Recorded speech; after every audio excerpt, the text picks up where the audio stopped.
same feed? Yeah.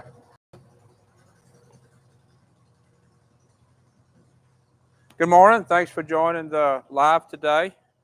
Sorry we was a little late getting started. We pressed the button that said go live and it just kept spinning and wasn't starting. Not really sure what that was about. Had to close Chrome out and restart it. So thanks everybody for joining me. You can wait, Bug. Today I'm on Bug. I want to talk a little bit about her and her journey and where she came from and where she's at. She's been here a long time. Done a few videos of her. This is Raven's horse. Raven got her as a yearling. Now she's 4. And we'll talk a little bit about her. And we'll also answer some questions, whatever questions y'all have. I have a couple more questions that came up in comments that I'd like to cover. And if you would, put in the comments where you're watching from. It's always neat to see people watching from all over the world. If you follow me on Patreon, you saw me make a post yesterday about buying a new truck. My truck, 2015 Ram, got about 260,000 miles on it, my old truck. It has been in the shop for about 2 weeks. They can't figure out what's wrong with it. Think it's a computer issue, but they don't know if it's the computer or something talking to the computer. So I got to have something. She's wanting to go out that gate. So I've got to have something reliable, of course, for hauling the shows. So went and bought a new 2025 Chevrolet 2500. I talked to Walt Massey in Lucedale, Mississippi. Landis there. He very good buying experience there with Landis. If you're looking for a vehicle and you're in this area, that's definitely a good place to go to. And I'm sure he'll remember us for a while. It was a really great buying experience. So let's go on and let's talk a little bit about Bug. Bug is 4 now. And like I said, Raven's had her since she was a long yearling. Long yearling. When Bug was 2, I put a video out. One of the first videos that I put out that really had a lot of views. It was my most watched video for a long time, called 2-Year-Old with a Temper. And I was working her really hard at the mounting block. And of course, I got many, many comments about how dare you work that 2-year-old so hard. Well, just like I said in the video yesterday, the Wash Rack Wisdom video, you see what's on the video. You don't see everything else that goes on behind the scenes. And about a week before I recorded that 2-year-old with a temper video, she put Raven in the hospital. And it wasn't really a little bit accident, but it was a little bit intentional too. Bug was being bad, like going to become dangerous bad. So I showed, like I show everything, the good, the bad, the boring, and the ugly, what I did to her to get her under control so that she was not going to grow up to be a dangerous horse. And just the opposite has happened. She's grown up to be a really, really good horse. And one of the questions I answered, I think last week, was about starting horses. And are some of the ones that are harder to start work out to be better horses in the end? And that's her. She was not particularly hard to start to get the first few rides on her, but say from like 60, 90 days under saddle to 6, 7, 8 months under saddle was rough. That was pretty rough time. And she was very gritty, would intentionally try to hurt you. So had to get that fixed or she was going to end up going to a kill pen.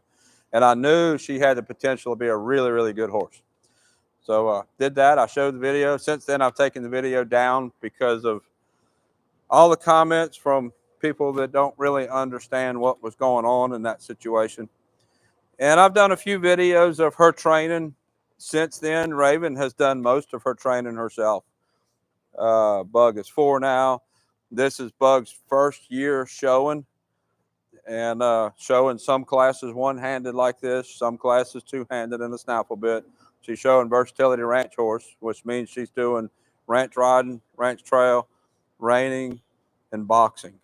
And she's also doing a new class called box drive, which where you box on one end, drive the cow to the other end, box, and then drive it back. That's a new National Rein Cow Horse class. She's doing that also. Recently, we've been working on her fence turns. She's going to end up being a pretty nice fence horse. And but she started out rough, and Raven, I helped Raven get her through that rough patch. And then Raven, you've seen her do all the groundwork she does. This is probably one of the brokest horses here. Throw a rope off of her, carry a flag, anything you want to do. And I think it's a good time to talk about kind of the mental process that people go through with their horses. So many people have this 2-year-old, they're a baby, treat them like a baby. You don't want to hurt them. You don't want to strain their joints. And that's true. I'm not saying any of that's wrong. But the other side of that is if you let some of these behaviors that these young horses have, you let it slide and you don't fix them, a lot of cases, that's the horses that end up in kill pens later, that end up to being really, really dangerous horses because they weren't fixed as a young horse. And because it was fixed when Bug was young, she's really, really nice horse.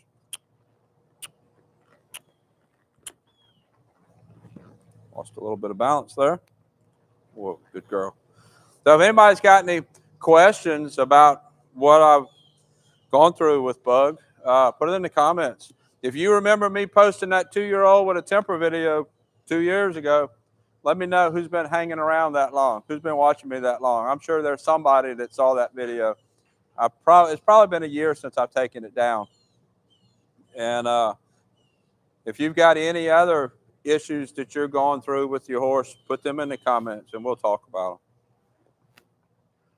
them. What's one of the questions we wanted to cover, Melinda, that you had screenshotted? Or unless you had another one. No, I was just going back to she wants to go out the gate. This one was asking to do a video of a horse that bolts off and scares a lot of off and how you handle their training. Okay, yeah, let's talk about that. So somebody had asked me to do a video of a horse that bolts off when you get on. And I actually have a couple of videos of that.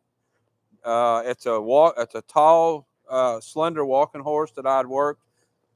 Can't remember his name. You remember that horse's name, Raven? She don't remember it either. It was a gray, tall, slender, gray walking horse. I can't remember his name. He had exactly that problem. He would let you get in the saddle, and he'd sometimes let you get your foot in the stirrups, sometimes not, and he would just take off. And some of his issues was some issues that was created when he was started, and some of it was just a bad habit that never was fixed when it should have been. And basically, a horse that bolts, I never pull him back. Anytime a horse wants to go faster than what I want him to go, I am never going to take a hold with both reins and pull back. That is the worst thing you can do. So what I will do is I'll take one rein and I'll bring them around in the circle. You see me work these circles when we first get on, and I'll bring them around in this circle and I just wait.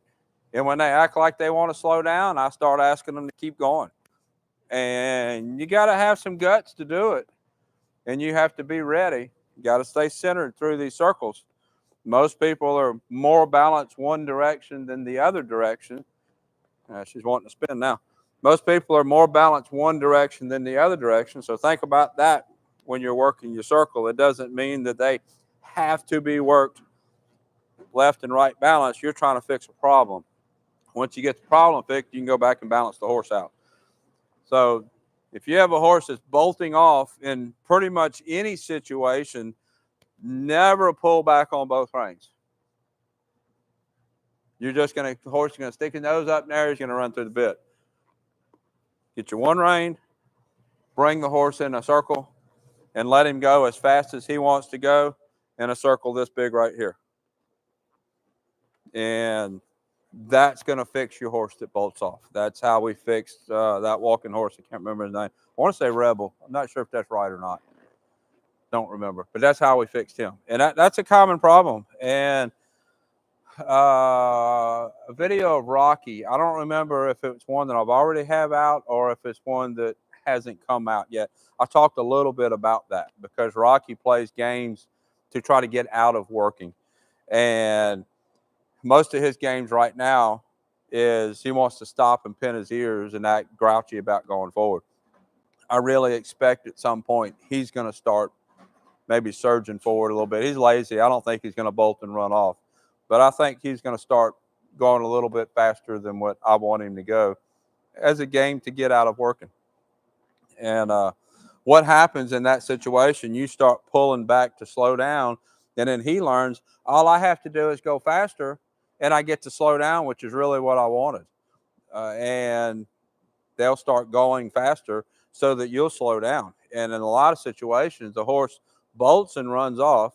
You kind of panic. When you do get the horse stopped, you kind of take a minute to get your composure back. So you're standing there getting your composure, but you don't think about what has that horse just learned. That horse has just learned that if he bolts off, he gets to stop. So when a horse bolts off, keep your composure, bring him into a circle, and keep him going forward. You don't ever want to pull him back to a stop, and especially don't want to come to a complete stop so that you can regain your composure. How do you know if a horse is too big or too small for you? People like to go with all of these percentage, not more than this percentage or not more than that percentage. That doesn't apply. It doesn't make any difference. Most of the people that ask those horses are people that ride big horses to begin with. We ride cow horses. They're not huge horses. And a big part of that is how fit is the horse and how balanced is the rider. Think about a 300-pound person that sits on the sofa and don't do anything, or a 300-pound NFL lineman. Which one is stronger? Huge difference there. That 300-pound NFL lineman is going to be way stronger than a 300-pound person that sits on the sofa and don't do anything. Same goes with the horse. You could have a 1,000-pound horse that's all muscle. You can have a 1,000-pound horse that's all fat. That muscle horse is going to be able to carry a whole lot more. And just because you might be a little on the bigger side for the horse doesn't mean you shouldn't ride the horse. You have to work the horse to get muscle on it. And the other thing you have to take into account is the rider. Do you ride centered and balanced, or do you ride way off to the side? She's trying to actually turn to try to get under me. If you ride way off balance, you're going to pull your horse off balance. Your horse has to work a lot harder just to maintain and go forward. You a centered rider that moves in rhythm with the horse, a lot easier on the horse. So there is no hard and fast number percentage like some people try to make it out to be. People that are used to riding these big warm bloods and thoroughbreds, they don't really see how a person can ride these smaller cow horses. I would bet that most of them haven't ridden these smaller cow horses. These horses are more compact and way stronger weight-wise than a big horse. If they weren't, you wouldn't see these horses doing the things that they do. Okay, you have one.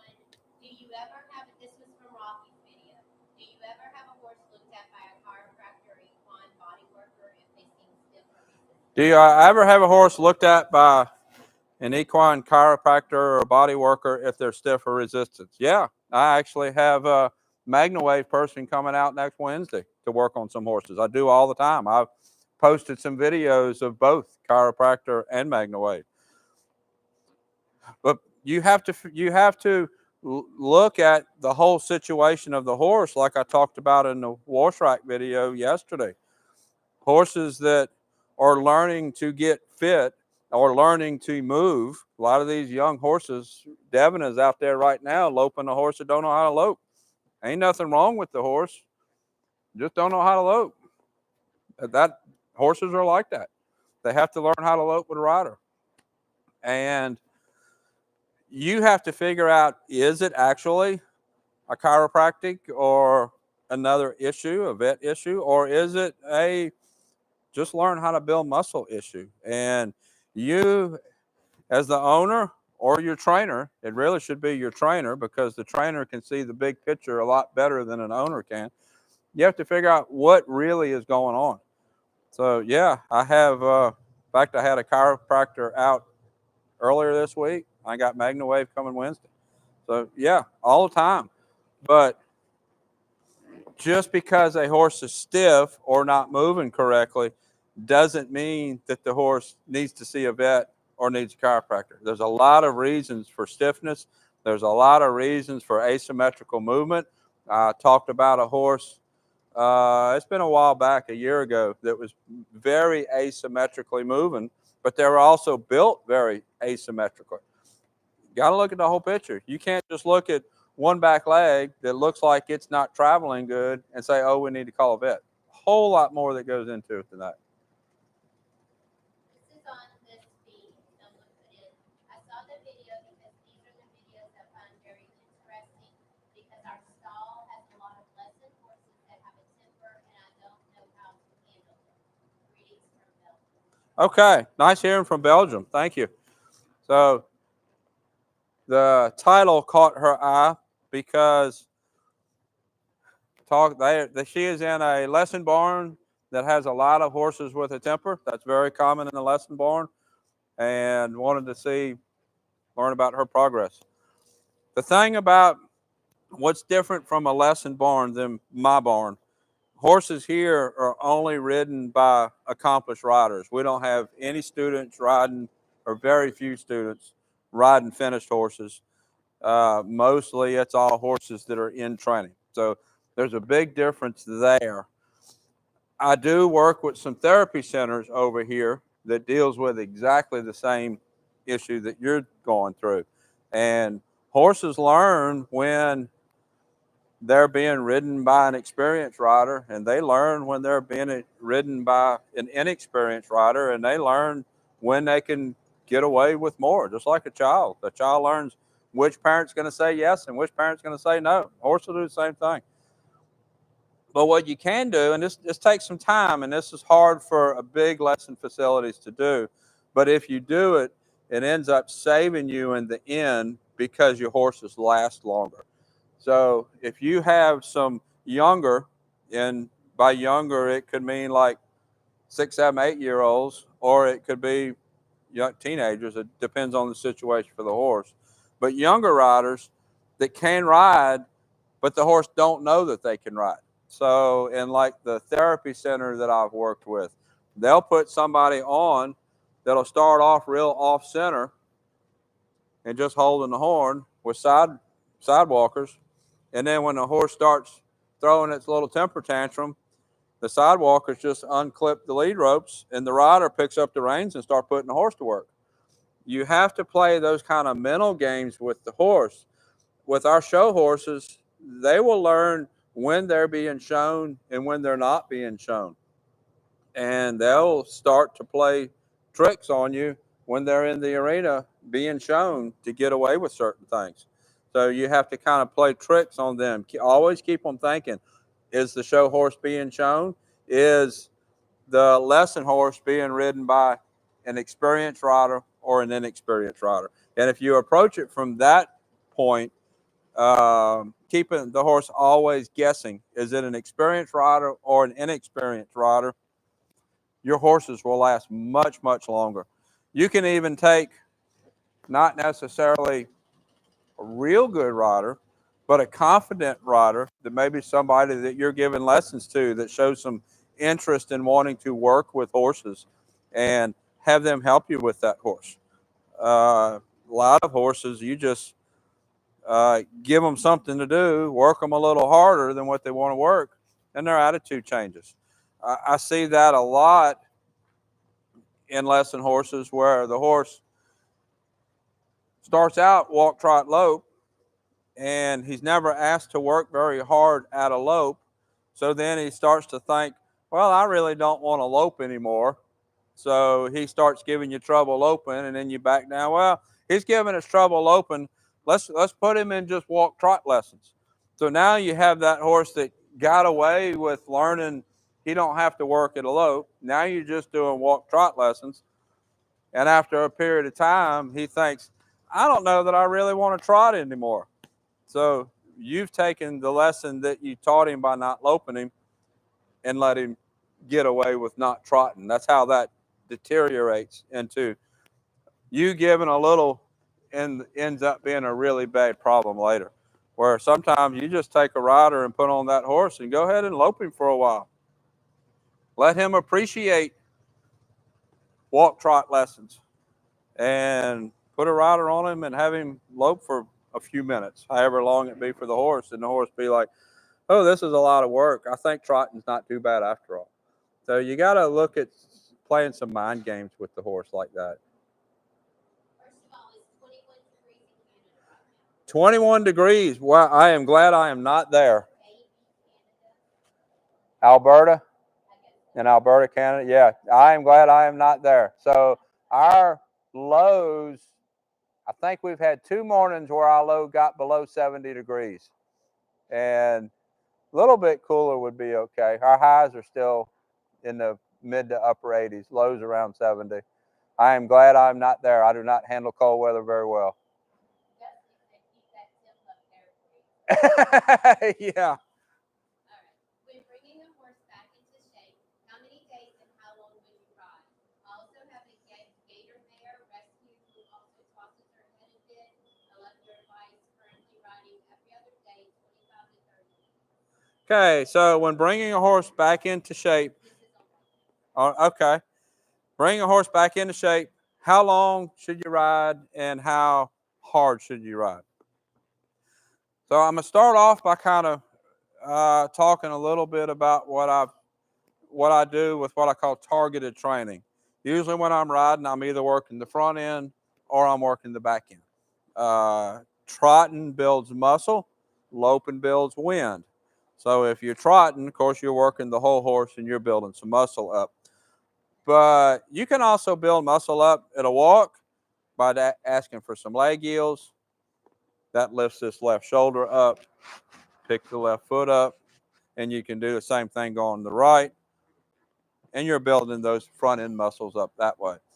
So generally, there's always going to be exceptions, but generally when I have a horse that is out of shape, and we get horses in that's out of shape pretty regular, I'm going to ride them 5 days a week, but I am going to work more front end one day and more back end the other day. So the horse is ridden 5 days, but I'm giving the front and the back time to recover. You can't work the whole horse 5 days in a row.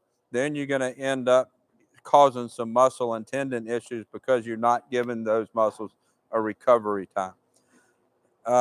Every other day would probably be just as good, because the way I'm talking about working every day, basically the front end gets worked every other day, the back end gets worked every other day, but they're ridden regular. And I think just from my standpoint, I think it's good for the horse to be moved around every day, because if I work the front end, let's say today, and tomorrow, that front end might be a little bit sore. So tomorrow I would work more of the back end, but I do believe getting the horse out and moving helps the soreness in the front to get better, but you can't keep working it or you're going to cause some issues. So a lot of that is going to be some judgment on how out of shape the horse is, what the horse can handle. Some days I might ride 5 days, but 2 of those days might just be out of walk, just giving the horse a chance to recover. So that's going to vary horse by horse. Generally, it's going to be 5 days a week, but targeted. I'm not working the whole horse 5 days a week. Can you give advice working with deaf or eyesight limited weanlings and horses? Okay, advice working with deaf or eyesight limited weanling and horses. So I've actually worked with both. Gigi, you've seen some videos of her. I posted most of those on video on Patreon. She was deaf. Actually, she's at home now getting a little bit of a break. She should be back. She's a 2-year-old. I personally have owned a horse that had its left eye removed. I had students that had horses that was blind in one eye. Actually, I have one horse now that shows that's blind in her left eye. Won the worlds in ranch riding, and she's blind in her left eye. I had another student that won the worlds in youth in ranch riding, and that horse was missing an eye. The youth horse, that horse actually lost its eye when it was young, when it was, I think, a yearling. The horse that's shown by the adult, that was moon blindness. That set in a little bit later. The horse that I owned was my daughter's jumping horse. That horse lost his left eye, I think, around 15 years old. So the main difference that you're dealing with when a horse loses sight is, of course, when you're on that side, whichever side the horse can't see you, of course. But it's really not a big issue as long as you talk to the horse, you let the horse know you're there. A lot of times, let's say if the horse is blind on the right, I go to the right, talk to the horse. A lot of times the horse is going to turn around and put you on the left so they can see you. You want the horse to be comfortable, and you do that by talking to him, but you also don't want the horse to keep putting you in the vision of their eye where they can see you, because then you're not really going to be able to train the blind side. The blind side has to be trained just as good as the side that can see. And Danny's horse, the one that's blind in the left eye, we still mount from the left and do everything just like she's a broke horse.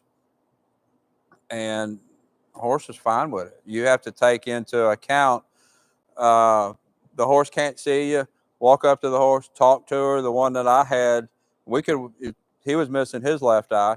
Had been removed. You could walk up to him on the left. All you had to do was talk to him, and then you can touch him. Of course, if you're going to walk up to a horse on the left that don't have a left eye, and you touch them without talking to them, then you're going to scare them. I mean, that's pretty simple. Just talk to a blind horse, and a deaf horse move a lot. Gigi, she was deaf, and she would sleep in her stall, and I would make sure I got her attention before I walked into the stall with her. She could see just fine, but in fact, she was a little bit overreactive to visual things. I was riding in one video, riding out here, and the cat jumped up on top of the wall over there, and she had a pretty good reaction. She was pretty reactive to visual things. And one that's deaf, just make sure you get their attention, they see you. And one that's blind, talk to them. Other than that, I really train them pretty much the same. You can't expect a deaf horse to stop when you say whoa, but I really believe that all of their other senses really get heightened up. Gigi, she'd stop great on my seat, really good. In fact, that's part of why she's getting some time off. She was progressing so quick. So a death horse is, I don't look as a death horse as really any detriment to trainer or to the horse at all. And a horse that's blind in one eye, it's a little bit of a detriment. You can. In fact, Danny works cows on his horse that's blind on the left. You just have to help. And you just got to help. You have to make up for some of the loss of vision or hearing, and then the horse is going to make up for some on its own with its other senses. It's really not that big a deal, either one. This is from Rocky. Do horses pretend to hurt to get out more? Do horses pretend to hurt to get out of work? 99.9% of the time, I would say no. And you ask most any vet, they're going to say no. But there is that one horse, and I can name her, and I think she will pretend to be hurt to get out of work. She will run around in the pasture just as sound as could be, trot in the pasture just as sound as could be, and you go put a saddle on her and she's instantly lame bobbing her head. So they say no, a horse can't do that. Once in a while, I think a horse will figure that out. It's just like the learned behavior to get out of work. They learned, hey, I remember that I bobbed my head and you got off of me. Most of the time, a horse isn't going to connect that. Few of them do. Yeah. Have a 3-year-old, you mentioned when you ask to go forward, then they just want to go fast. How would you correct that? We'll follow directions, and again, we'll follow fast. Okay, so a 3-year-old, when you ask to go forward, they go fast. And what was the rest of that?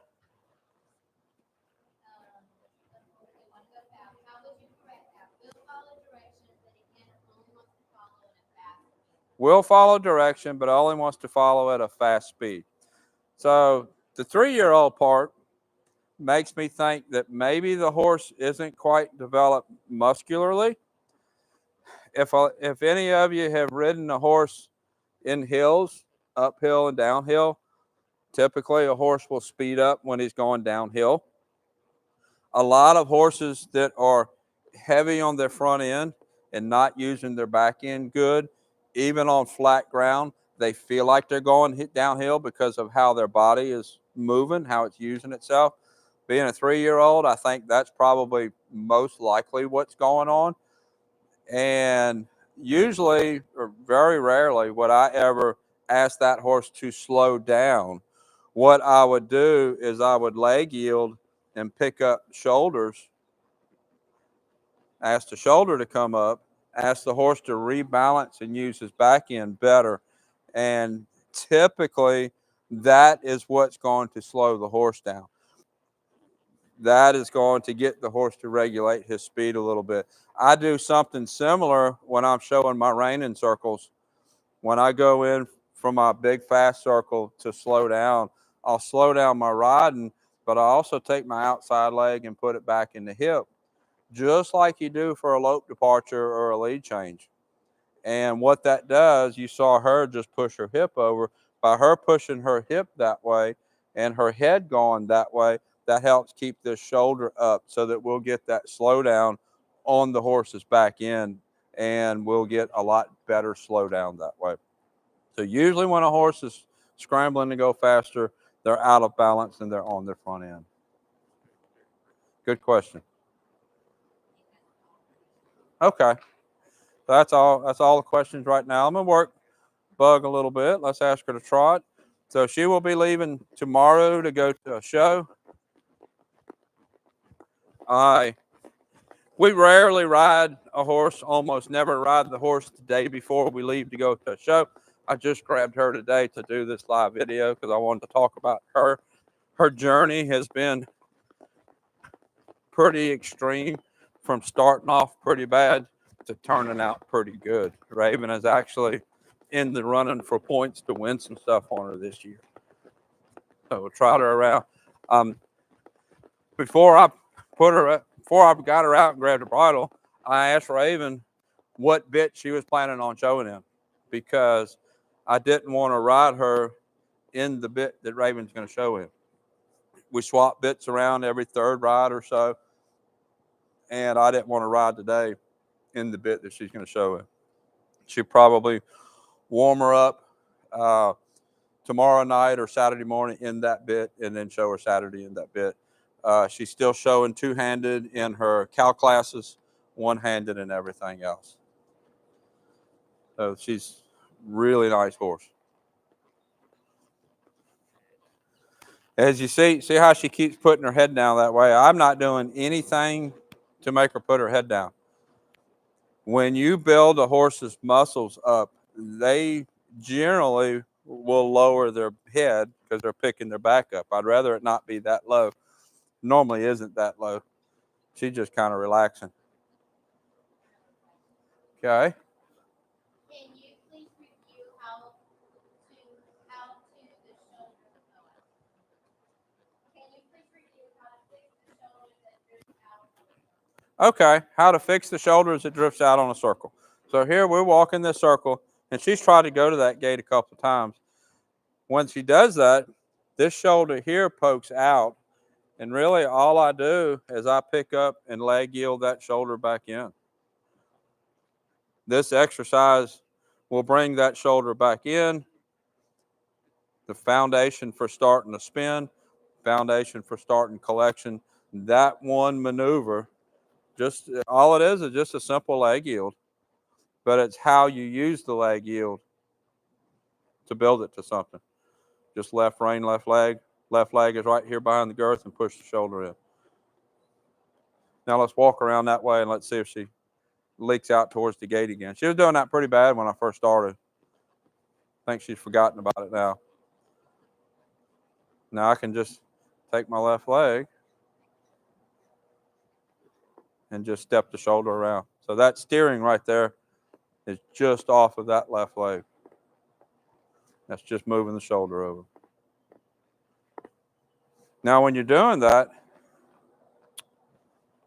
I'm going to lock in this bench. Here's close. When you're doing that, you do want to time the push with your leg at the same time that her leg is coming up off the ground. That'll help the horse learn what you're asking for a lot quicker. So this leg is starting to come up off the ground. It could step out if it's wanting to go that way. And while it's up, I push, and that has the leg step over this way. And you can control where each leg goes. You can control the leg going, both legs going left and right by when you push, and you can control the leg going forward and back with your collection. You can shorten stride, you can lengthen stride. All by, a lot of it is timing. Considering the breeding of cow horses, you probably had PSSM1 horses. Do you feel they can be worth the extra management, or are they? Okay, so PSSM1 horses. A lot of any hereditary type issue with the horse depends on the severity. They're not all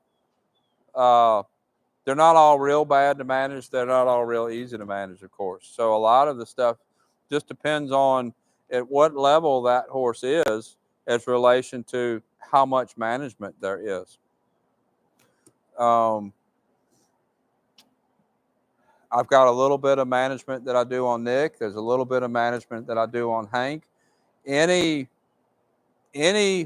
horse is going to require some sort of management, and you just have to balance how extreme is the management with what level is the horse. So I'm not going to, about the only thing that I will totally rule out completely, no, this horse is not going to be a performance horse, is heaves, because the horse can't breathe, it can't work.